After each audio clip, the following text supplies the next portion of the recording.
Welcome to fire educate. आज हम लोग क्लास 12 फिजिक्स में बोर्ड एग्जाम के लिए एक इंपॉर्टेंट इलेक्ट्रिकल डिवाइस को स्टडी करने वाले हैं। वो डिवाइस का नाम क्या है? Moving coil galvanometer. ये बहुत ही इंपॉर्टेंट डिवाइस है। इसका नाम क्या है? Moving coil galvanometer. तो हम लोग बेसिकली यहाँ पर क्या करेंगे कि मूविंग कॉइल गैल्वेनोमीटर किस तरह से काम करता है और उसका जो फॉर्मूला आता है उसको हम कैसे ड्राइव करेंगे वो हम लोग देखेंगे। तो कैसे करेंगे हम लोग वो देखते हैं। ये हमारा डायग्राम है। यहाँ पे आप देख सकते हैं किसका डायग्राम है? मूविंग कॉइल गैल्वेनोमीटर का डायग्राम है। यहाँ पर क्या होता है? दो मैग्नेट होता है और एक किस तरह शेप का होता है? कनकेव शेप का होता है। क्यों होता है हम आपको समझाएंगे इसको। और इसके बीच में क्या रहता है? एक आयरन का कोर होता है सिलेंडर शेप का, और उस पर क्या होता है? वायर ऐसे वाउंडेड होता है। किस तरह से होता है मैं आपको समझाता हूँ।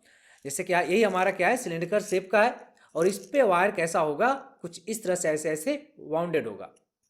इस तरह से ऐसे वाउंड होगा। वायर को इस तरह से हम इस तरह लपेट देंगे तो क्या होगा? कुछ इस तरह से होगा। और हमें यहाँ से देख रहे हैं बेसिकली, तो हमें दिखेगा यहाँ 3-4 जो लाइन है वो बेसिकली क्या है? इस तरह से वायर का वाउंडेड है। इस तरह से यहाँ पे हमको 3-4 लाइन दिख रहा है।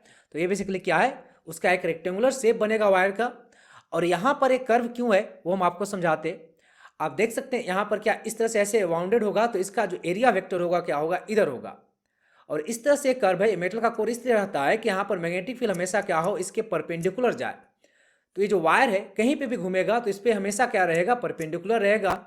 एरिया वेक्टर यहाँ जो होगा बेसिकली उसके परपेंडिकुलर रहेगा। मतलब जो वायर के अलोंग ही रहेगा। जो रेक्टेंगुलर शेप है मैग्नेटिक फील्ड हमेशा उसी के अलोंग रहेगा। कहने का मतलब क्या है कि एरिया वेक्टर और मैग्नेटिक फील्ड दोनों के बीच में एंगल हमेशा क्या होगा?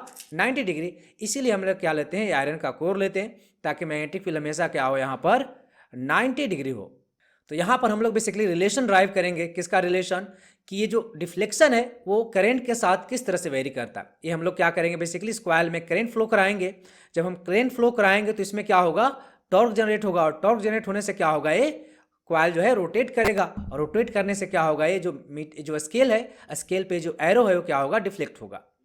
उसी का हमें रिलेशन यहाँ पर ड्राइव करना है। उसके लिए हमें यहाँ पर थोड़ा सा लैंग्वेज लिखना पड़ेगा। वो लैंग्वेज क्या है यहाँ पर?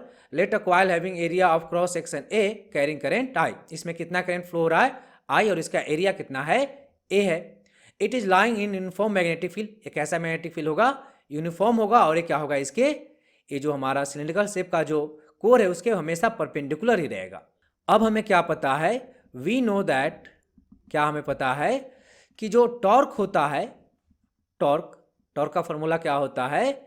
M cross B. एम क्या है? मैग्नेटिक मोमेंट है। एम क्या है? यहां पर मैग्नेटिक मोमेंट है। मैग्नेटिक मोमेंट बेसिकली क्या होता है? आई इंटू ए। अगर क्या है? एक क्वाइल है तो यहां पर कितना है? एक से ज्यादा क्वाइल है, इसलिए जितना ज्यादा होगा उतना ही यहां पर हम एन से मल्टीप्लाई कर देंगे। जितना क्वाइल रहेगा उसको हम उतने से यहां पर मल्टीप्लाई कर देंगे। तो ये हमारा क्या हो जाएगा? Magnetic moment. जहां ए क्या है? ये क्रॉस सेक्शनल एरिया वेक्टर है। ये जो क्वाइल है उसका क्या है? एरिया वेक्टर है। मैग्नेटिक मोमेंट क्या है? वेक्टर क्वांटिटी है। तो हम लोग इसका वैल्यू क्या करेंगे? इसमें पुट कर देंगे। तो हमारा अगर टॉर्क का सिर्फ मैग्नीट्यूड की बात करें तो क्या हो जाएगा?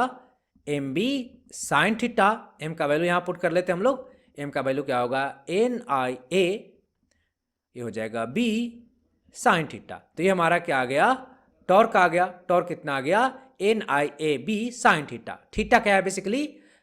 ये जो एरिया वेक्टर है और ये जो मैग्नेटिक फील्ड है उसके बीच का एंगल है। और यहाँ पे हमें पता है कि दोनों के बीच में हमेशा एंगल कितना होगा? चाहे वो कितना भी डिफ्लेक्ट करे हमेशा क्या होगा? मैग्नेटिक फील्ड और एरिया वेक्टर एक दूसरे के परपेंडिकुलर होगा। कहने का मतलब क्या है कि थीटा क्या होगा? 90 डिग्री होगा। तो यहाँ से हम थीटा का वैल्यू पुट कर देंगे तो हमारा टॉर्क बेसिकली क्या आ जाएगा? N I A B. तो ये हमारा क्या आ गया? टॉर्क आ गया। इसको लेट से मान लेते हैं इक्वेशन 1। अभी जो आयरन कोर है ये बेसिकली क्या होता है? इस तरह से हिंज रहता है। ऐसे रहता है ऊपर से एक, और यहाँ से वायर रहता है, और नीचे क्या रहता है? इस तरह से एक स्पाइरल जैसा रहता है। तो ये रोटेट करेगा तो इस वायर में बेसिकली क्या आएगा? एक रिस्टोरिंग टॉर्क आएगा। वो टॉर्क की हम बात करेंगे यहाँ पर, क्योंकि यहाँ तो हमें पता है कि कॉइल की वजह से टॉर्क आएगा तो ये क्या होगा? डिफ्लेक्ट करेगा। जब ये डिफ्लेक्ट करेगा तो क्या होगा?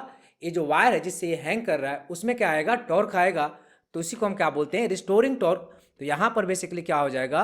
रिस्टोरिंग टॉर्क की हम बात कर रहे हैं जो कि वायर में होगा।